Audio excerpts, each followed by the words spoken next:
Hey folks, this is Jimmy here in strange Vermont, up on Paleo Mountain. Uh, I have a really cool piece here I want to show you. There's the elephant stones I showed in my last video, which cut out prematurely. My phone is losing its memory.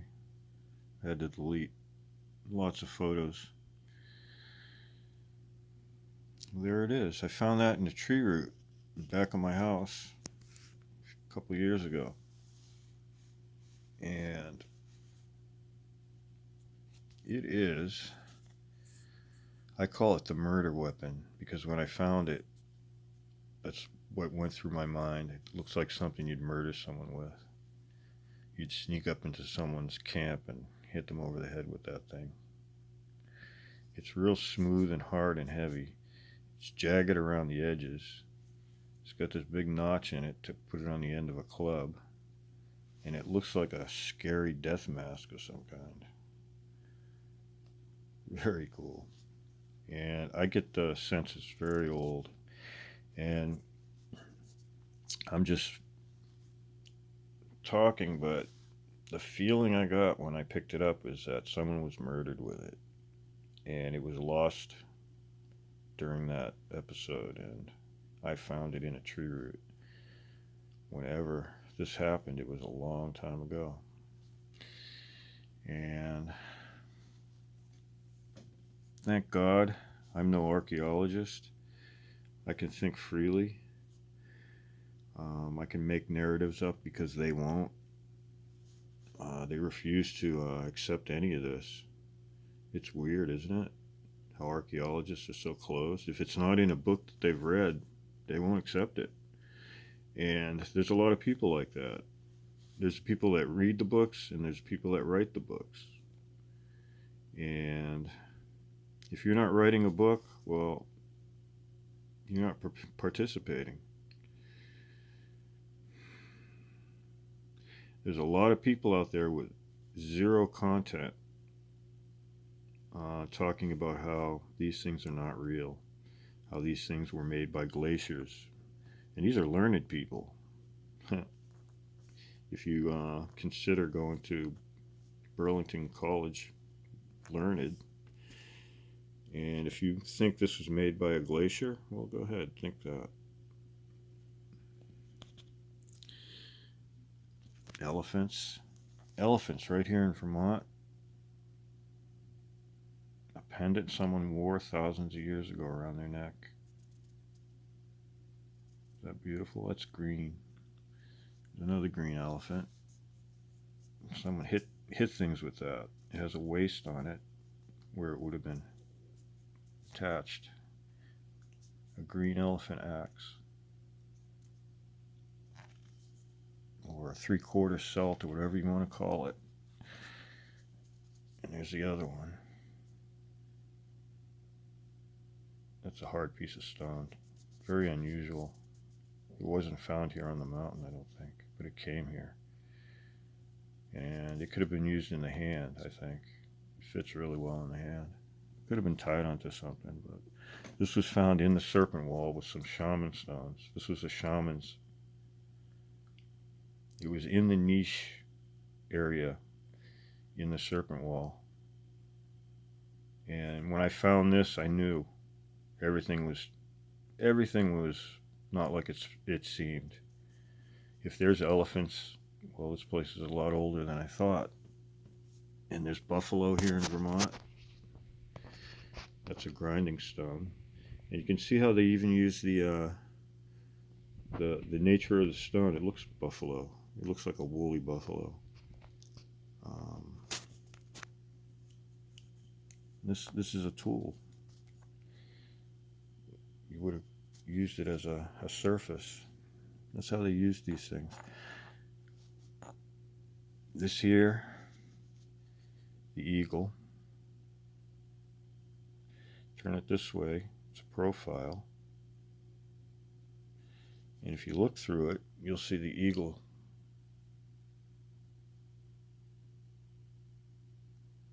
Flying eagle.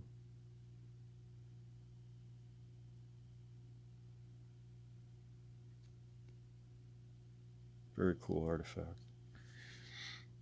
Ancient horses, elephants, buffalo, crazy murder weapons, blue hand axe or smoky quartz. Very nice hand axe. And if you turn it this way, you'll see the skull in it.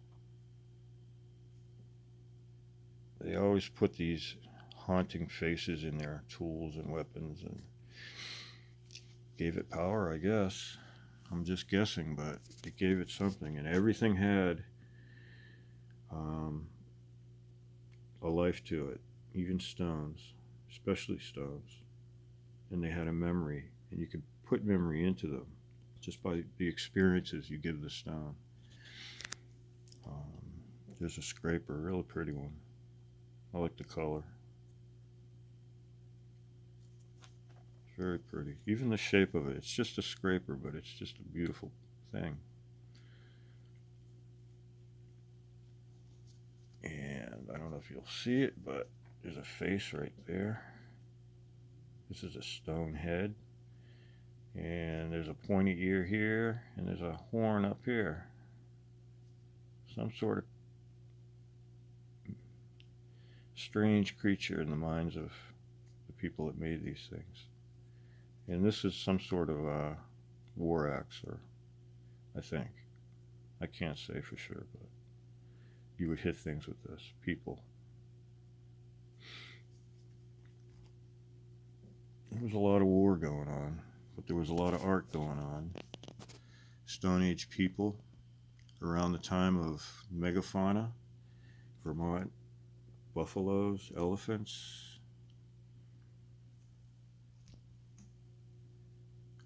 eagles, horses, and murder weapons. I'm sorry I call it that, but that's the feeling I got. If you can follow your intuition with this stuff, that's how you read these things. The impression it gives on you is what it's supposed to do, and you go from there. It's a language of images, and they put it in their stones, in their weapons and tools, in their personal items.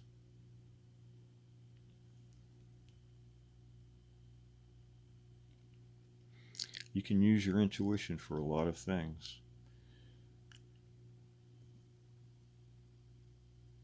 And when someone tells you that you're wrong, well, good for them. Because a lot of people are going to tell you you're wrong. Open your mind, open your life, open your inner eye.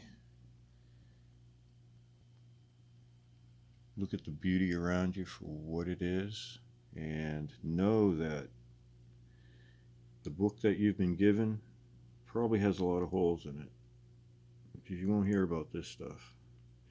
And if you do, they're going to tell you, well, the person showing you this stuff is totally insane, crazy, ignorant, not smart. That's what they've told me, the learned people. But somehow they believe that a glacier can make all this stuff. A glacier did all this. Now that's really, I don't know, that's a theory. Vermont state archaeologist, glaciers did this. I mean, think about that.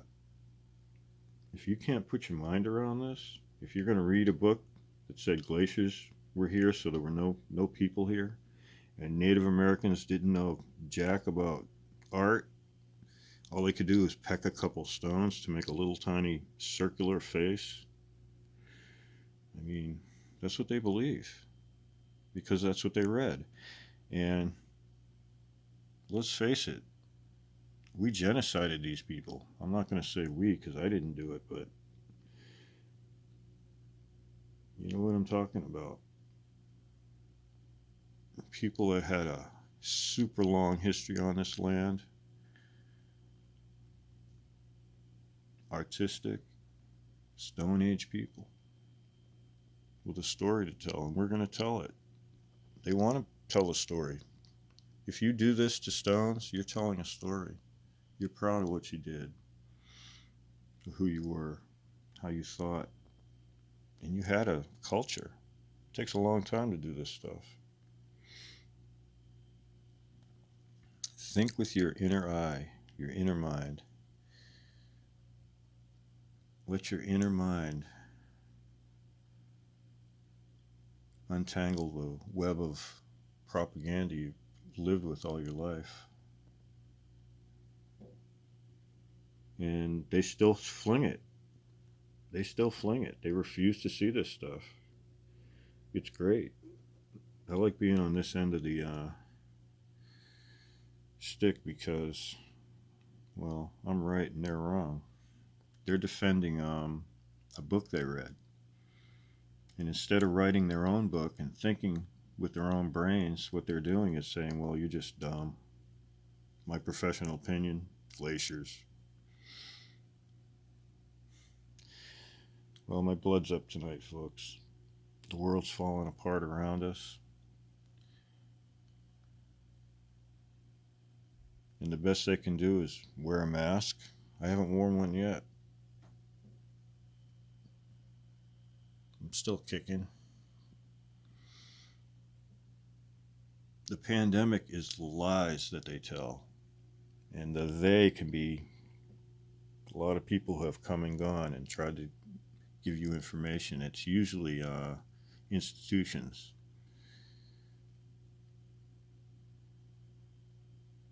For whatever reason, and the reasons are always different, but they all come down to a narrative that people are trying to give you.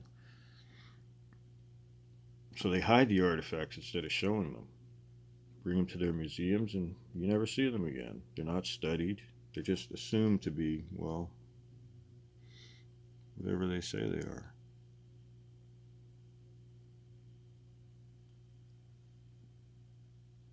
So if you thought Native Americans wandered this earth, not getting much accomplished, not having much going for them except tying feathers on their head and wearing loincloths, well, you got something else coming because that's not what happened here. This mountain is full of carvings and culture and signs of culture. And they're all gone. These people are melted away. The ones that remained after the genocide, I mean, they still have PTSD. And they forgot all about this. They don't even know their history. I think.